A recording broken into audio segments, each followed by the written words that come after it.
Over this last weekend, I spent 11 and a half hours participating in the first technical flight for Halo Infinite. Having spent all that time in game, I have quite a bit to say, but first things first. Halo is back, baby.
So, yeah, Halo Infinite is really good. I mean, really good. As in, I genuinely have not had this much fun in Arena Halo since, well, maybe forever.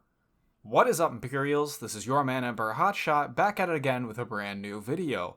This week, we're going over some of my thoughts on the most recent Halo Infinite flight.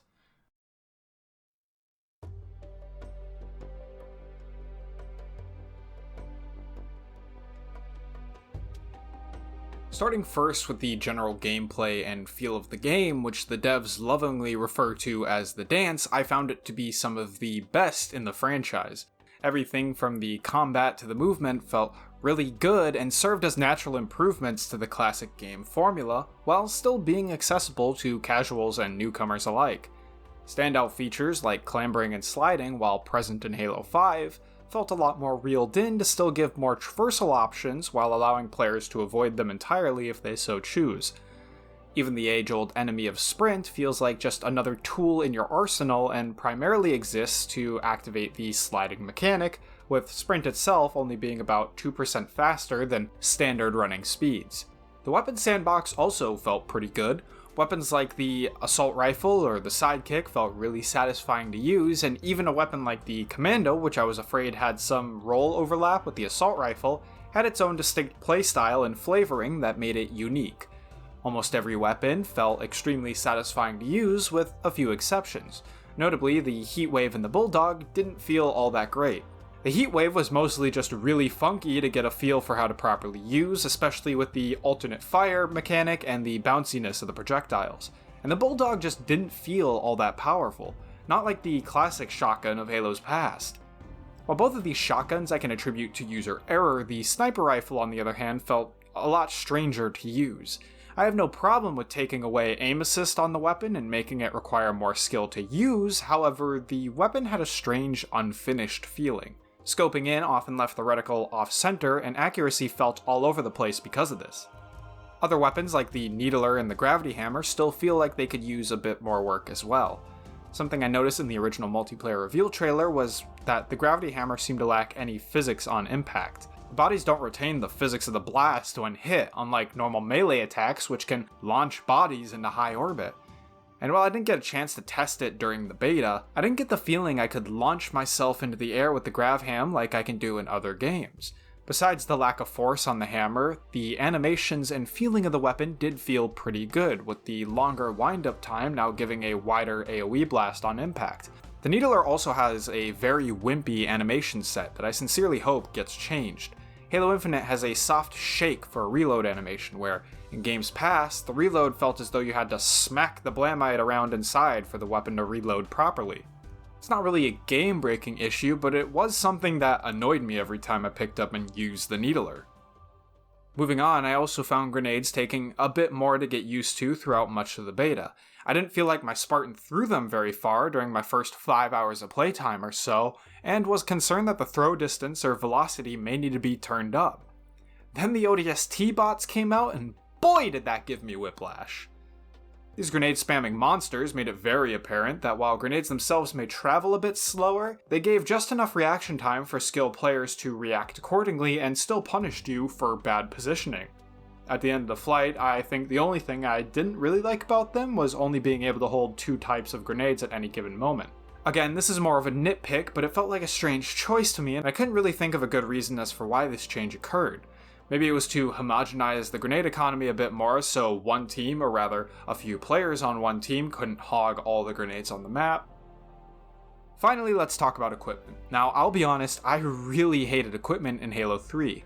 I thought armor abilities for the longest time were the best iteration of the idea, though some of the balancing left a lot to be desired. After having played with the equipment in Halo Infinite, I think they once again hit the nail on the head when it comes to iterating on past ideas. Almost all the equipment available is very utilitarian. The drop wall, for example, offers a bit of cover that can be chewed through rather quickly if you aren't careful. The scan dart does as the name implies and pings nearby enemies through walls, but the dart itself can be destroyed rather easily to stop this. My personal favorite piece of equipment was obviously the grapple shot. It's literally just one of the best ideas put into Halo, and is second only to the Titanfall 2 grappling hook. In fact, I would argue that the grapple shot has the most utility out of any piece of equipment in the game, as you can not only grapple map geometry, but you can also grapple players, weapons, and vehicles and pull you to them or them to you. The grapple shot even pairs nicely with weapons like the gravity hammer as a means to close the distance between you and a target. There's even some unique synergy to be found with equipment. For example, someone can stick a scan dart on a player with the grapple shot, who can then fly around the map and act as a UAV for allies. All these aspects contribute to making the dance feel the best it has ever felt, at least in arena combat. However, just as important to the gameplay is the map design. This first technical flight saw the introduction of 3 brand new maps to Halo in the forms of Livefire, Recharge, and Bazaar, each map having 1 or 2 variations that changed up weapon and equipment spawns. They all felt pretty good, though a lot of the action on Bazaar happened in the central area of the map, which made a lot of the outer lanes feel sort of pointless. Maybe this was a little different when PvP came around, but I didn't get a chance to play during those 2 hours it was live. I did appreciate how diverse the maps felt, not just with the visuals, but the gameplay opportunities and encounters that could arise from in them match to match. Overall, I'm very happy with what I'd seen, and am very excited for the future.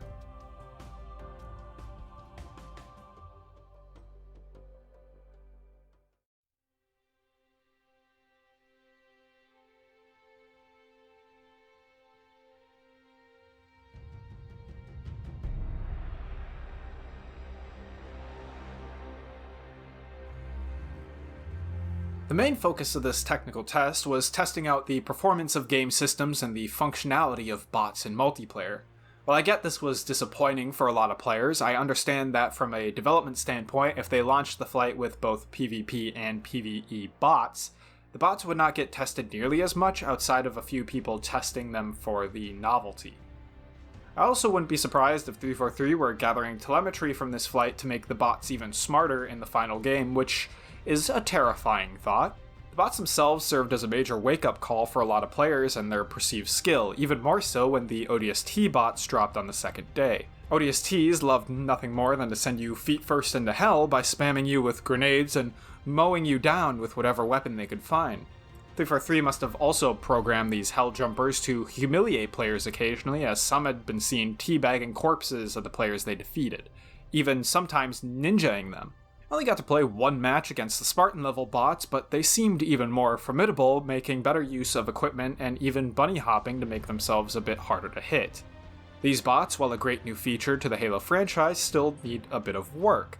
I've had instances of my game losing performance when getting near bots, as well as some shots just not connecting when trading fire with these AI. I do recognize, however, that this was an older build, so it's possible some of these networking issues have since been resolved. However, I figure I should bring this up because it is worrying if this makes it into the final game. All in all, I hope this new AI is indicative of how enemies will feel in the campaign to some extent.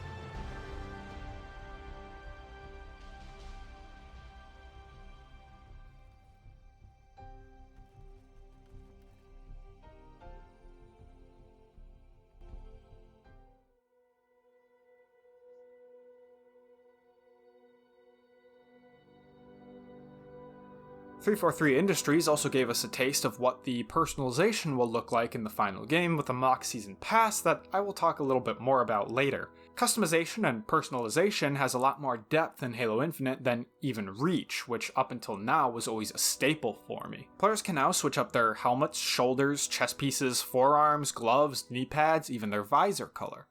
Players can also choose from a wide variety of prosthetics for both arms and legs, and now have the option to choose an AI buddy and their associated color. What's your personal AI? Well, the AI is an AI companion that provides additional commentary during your gameplay, such as announcing how long until a power weapon spawns or telling you how awesome you are. It's a neat little idea and adds an additional bit of flavor to you and your Spartan. However, the customization options are not all sunshine and rainbows. That's right, I will now proceed to piss and moan about armor coatings. For the unaware, no longer are you able to pick your own colors for your armor, but are instead limited to pre-made color combinations and patterns, essentially shaders from Destiny 2.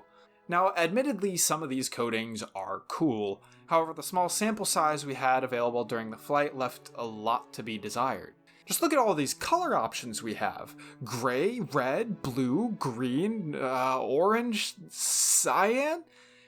Yeah, the options available in this flight weren't the greatest. This change was of course in service of the free-to-play model that multiplayer will be having at launch, but the change itself just kind of feels scummy and very transparent. People can rationalize and justify this all they want as, oh, well, this is just a technical test and not at all indicative of what the final game will be like, but mark my words, plenty of Spartans are going to be disappointed they can no longer achieve their dream look in-game. Speaking of the store page, yeah, there is a Fortnite storefront right on the main menu that feels and looks gaudy. I get why it is here, but I already genuinely hate how intrusive it feels. From this page, players are able to buy XP boosts, armor pieces, weapon skin bundles, and whatever else they decide to add in the future. I imagine season passes will also be bought from the storefront as well. Now for the season pass. I really hope the final game rewards playtime a lot more than this technical test did. The only way in pre-alpha to rank up the season pass was by completing random daily and weekly challenges for XP. If you completed those, well, tough, you aren't progressing anymore because playing matches does not reward XP, meaning there was literally no way to complete the battle pass for the flight. Now, is this totally indicative of the final product? No. Am I still going to complain about the sour taste it left in my mouth? Absolutely. Arbitrary roadblocks and the throttling of XP do not feel good or rewarding when playing a video game, and I sincerely hope this is not how the final game will function on release.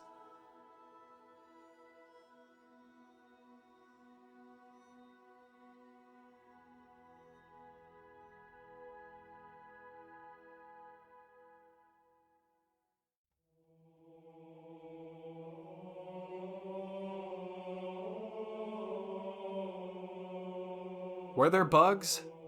Oh yeah. The first few hours of game time, I couldn't even load into a single activity, including the firing ranges.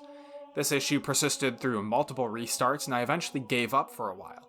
A lot of the game's settings were also either bugged or straight up didn't work. My FOV was reset every time I loaded up the game, and the option to disable Spartan chatter just didn't work at all. Plenty of customization option previews also would not load, such as those for the thighs and the wrist, with prosthetics not refreshing when highlighting or selecting another option. The AI companion Butler also lost his in-game texture at one point for me. I experienced a number of other bugs as well over the course of this testing. It seemed, for example, that the matchmaking code was a bit jank as the game often tried to load more than 4 players into a lobby at a time, causing people to time out. If you happen to join a match in progress, your game's audio would bug out and sound distorted.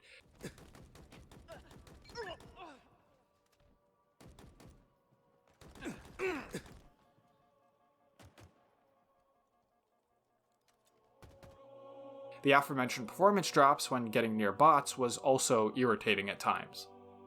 All in all, I'm very satisfied with Halo Infinite so far and cannot wait to play the game again, be it in another Insider flight or when the game finally releases during the holidays. I'll be doing some more of these reports if I get into the other flight, so stay tuned if you're interested. Before I end the video, I want to give a quick shout out to my boy Ardent Prayer, who is just starting his own YouTube channel, but also provided some of the background footage gameplay you're seeing now. Otherwise, thank you so much for watching. Don't forget to like and share the video if you enjoyed it, subscribe if you want, and until next time, this is your man Emperor Hotshot, signing off.